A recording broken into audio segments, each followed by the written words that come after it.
اعوذ باللہ من الشیطان الرجیم بسم اللہ الرحمن الرحیم۔ سورہ نمبر 9 آیت نمبر 31۔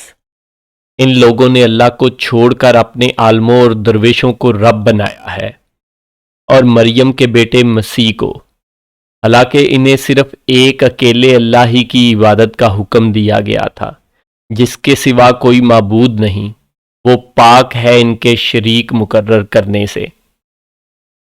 میں نے جیسے وعدہ کیا تھا کہ آپ لوگوں کے ساتھ ایسی یونیک آیات شیئر کی جائیں گی، یا ایسی قرآن پاک میں سے ایسی باتیں، ایسی چیزیں اور ایسی آیات شیئر کروں گا جو آپ نے یقیناً اس سے پہلے بہت کم سنی ہوں گی، بہت کم لوگوں نے یہ باتیں سنی ہوں گی، کیونکہ عام طور پہ اس طرح کی باتیں بتائی نہیں جاتی، نہ ہی ان کا زیادہ تذکرہ کیا جاتا ہے۔ تو یہ دیکھیں، یہ میں 7 حوالے کے ساتھ، سورہ نمبر 9 ہے، آیت نمبر 31 ہے، آپ اس کو خود دیکھ لیں، اپنے حساب کا کوئی ترجمہ دیکھ لیں۔ یہ بالکل ان باعثہ جوناگڑھی صاحب کا ترجمہ ہے، آپ کوئی بھی اور بھی دیکھ لیں، یہی آیت، یہی ترجمہ ہے اور یہی مطلب ہے اس کا۔ تو اس کو دیکھتے ہیں۔ ان لوگوں نے اللہ کو چھوڑ کر اپنے عالموں اور درویشوں کو رب بنایا ہے۔ یہ آیت آج میں اس لیے کر رہا ہوں کہ کل ہم نے آیت پڑھی کہ اللہ پاک ہر گناہ کو معاف کر دے گا لیکن شرک کو معاف نہیں کرے گا۔ ہر گناہ کو جسے وہ چاہے گا معاف کر دے گا لیکن شرک کو نہیں کرے گا۔ تو بہت سارے لوگ یہ سوچتے ہیں کہ ہم تو مسلمان ہیں، ہم شرک کیوں کریں گے، یا ہم شرک نہیں کرتے تو یہ تو ہماری ریلیونٹ ہی نہیں ہے۔ تو میں انشاءاللہ بڑی ڈیٹیل سے اس طرح کی اور بھی بہت ساری آیات آپ لوگوں کے ساتھ شیئر کروں گا، جس میں تذکرہ آئے گا کہ ہم لوگ شرک کیسے کر سکتے ہیں۔ یہ ہم سے پچھلی امت، کہ یہ ہم سے پچھلی امت کا یا امتوں کا تذکرہ آتا ہے، لیکن وہی چیزیں اللہ پاک ہمیں میسج دے رہا ہے نا، یہ ہمارے قرآن پاک میں ہے، تو ہمارے لیے میسج ہے نا کہ انہوں نے ایسے کیا ہے تو تم ایسے مت کرنا، یا تم بھی کہیں نہ کہیں یہ فور کاسٹنگ تھی کہ تم لوگ بھی ایسے کرو گے، تو تم اس چیز سے بچنا، تم میں سے ایسے لوگ کریں گے تو ان کو بتانا، یہ قرآن کی آیتیں پڑھانا۔ دیکھیں ہمارے پاس قرآن پاک تو پڑھا ہی نہیں جاتا، تو یہ اس عام اگر ہماری سوسائٹی میں دیکھیں پڑھا جاتا ہے، لیکن مینز کہ سمجھ کے نہیں پڑھا جاتا۔ ویسے تو پڑھا جاتا ہے عربی میں، اور وہ ثواب لینے کے لیے، اور کسی ختم پہ، کسی فاتحہ خوانی پہ، یا کوئی فوت ہو گیا ہے، یا کسی ایسی اسلامی تقریب پہ اس کو عربی کے ساتھ پڑھا جاتا ہے۔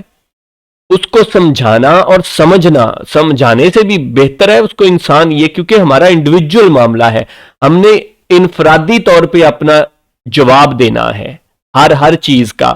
ہم تب یہ نہیں کہہ سکتے کہ فلانے عالم صاحب نے یہ کہا تھا، یا ہمارے باپ دادا نے ایسا کہا تھا۔ انشاءاللہ نیکسٹ آیت یہ بھی ہم کریں گے کہ جہاں اللہ پاک یہ بتا رہا ہے کہ یہ جو باپ دادوں کی کہتے ہیں کہ وہ باتیں سچی ہیں، اللہ کی باتوں کو نہیں مانتے، یہ پڑھتے ہی نہیں ہیں تو مانتے۔ ہمارا المیہ تو یہ ہے کہ ہم ان کو پڑھتے ہی نہیں ہیں، مینز سمجھ کے، کہ پڑھنے کا مطلب تو یہی ہے نا کہ ہمیں وہ سمجھ بھی آ رہی ہوں کہ اللہ ہم سے باتیں کیا کر رہا ہے۔ خالی اس کو عربی میں، عربی تو ہماری زبان نہیں ہے، تو اس کو خالی عربی میں پڑھنے سے تو کچھ سمجھ نہیں آئے گا۔ تو یہ دیکھیں کہ ان لوگوں نے اللہ کو چھوڑ کر اپنے عالموں اور درویشوں کو رب بنایا ہے۔ تو آپ اگر میں صرف آپ کے ساتھ کوشچن کرتا ہوں کہ آپ اپنے ارد گرد دیکھیں تو ہماری سوسائٹی میں یہی کچھ نہیں چل رہا کہ جو عالموں کو اپنا رب بنانے کا کیا مطلب ہے؟ رب کون ہوتا ہے؟ کہ جس کا حکم چلتا ہو، جو وہ کہے وہ ہم سچ مانیں۔ تو کیا ہماری سوسائٹی میں ہم نے اپنے عالموں کو یہی درجہ نہیں دیا ہوا کہ جو وہ کہتے ہیں ہم دین اسی کو ہی سمجھتے ہیں؟ کوئی کچھ کہتا ہے، جو کہتا ہے، جو اپنے فرقے، اپنے اس کے لحاظ سے کہہ رہا ہے، تو ہم اسی کو ہی دین سمجھ رہے ہیں۔ دین تو رب کا کام ہے نا، دین دینا۔ ہاں علماء اکرام کا بھی اپنا ایک کام ہے، لیکن اس کو سمجھانا اور ان کو آگے کرنا، اور یہ بھی ہم انشاءاللہ نیکسٹ آیت پڑھیں گے کہ اللہ پاک عالموں اور عابدوں کے بارے میں کیا کہہ رہا ہے۔ اچھا، ان لوگوں نے اللہ کو چھوڑ کر، تو عالموں کو کیسے بنانا کہ ہم اپنے دین کو ایٹ لیسٹ اللہ کی کتاب، ہم اللہ کی کتاب جو اللہ کی باتیں ہیں اس کو چھوڑ کے عالموں کی باتوں پہ ہم عمل کرتے ہیں اور انہی کو ہی سمجھتے ہیں کہ یہ دین ہے۔ تو عالموں کو دین بنانا کیسے ہے کہ ان کی بات کو حتمی سمجھنا کہ یہ جو کہہ رہے ہیں یہ سچ ہے، یہی دین ہے، یہی سب کچھ ہے، یہ ان کو رب بنانا۔ اور درویشوں کو یہ تو آپ دیکھتے ہیں کہ ان سے مانگنا درگاہوں پہ، اور یہ سارا کچھ جو سین چلتا ہے درباروں پہ، تو یہ مانگنا کہ جی یہ تو اللہ کے برگزیدہ ہیں، ایسے کر کے مانگنا ان سے، ٹھیک ہے۔ اور مریم کے بیٹے مسیح کو، کیونکہ یہ اہل کتاب کی بات ہو رہی ہے تو میں نے پہلے حوالہ دے دیا، تو انہوں نے مسیح کو بھی بنا لیا تھا اپنا رب، تو حالانکہ انہیں صرف ایک اکیلے اللہ کی عبادت کرنے کا حکم دیا گیا تھا، صرف ایک اکیلے اللہ کی۔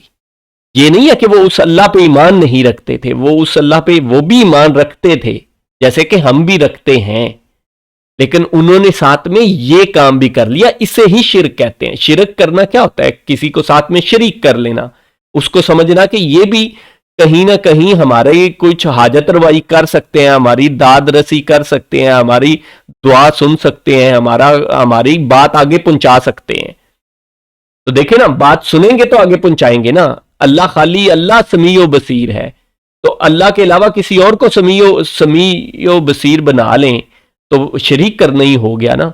تو یہی شریک کرنا ہے، کسی اور کو سنانا کہ یہ آگے جا کے اللہ کو سنائیں گے، یہی شرک ہے۔ اسی کی ایکسپلینیشن یہاں پہ دے رہا ہوں۔ عبادت کا حکم دیا گیا تھا، جس کے سوا کوئی معبود نہیں، وہ پاک ہے ان کے شریک مقرر کرنے سے۔ یہ دیکھیں، یہ بڑی امپورٹنٹ چیز ہے کہ وہ پاک ہے۔ شریک، یہ شریک یہ نہیں ہے کہ وہ اللہ کو نہیں مانتے، وہ اللہ کو مانتے ہیں لیکن ساتھ میں شریک مقرر کرتے ہیں کہ یہ ہمارے عالم ہیں، یہ درویش ہیں، یہ اللہ تک بات پہنچاتے ہیں، یہ اللہ کی بات۔